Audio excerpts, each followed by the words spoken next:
Tulifanyia nini sanduku hili la Bwana? Tuambieni jinsi tutakavyolifanya ili tuweze kulirudisha mahali pake. Makuhani wakuu wajiuliza, kweli tumekuwa nalo kwa miezi 7, ila sisi hatuoni umuhimu wake. Tuliondoeni pahali hapa ili tuweze kuwa huru. Wakatengeneza sadaka ya hatia ili waweze kuponywa.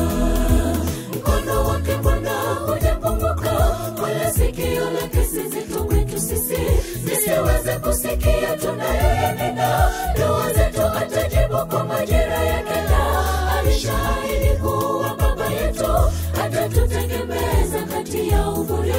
Anatufahamu yeye kiongozi mshindi juu ya maisha yetu.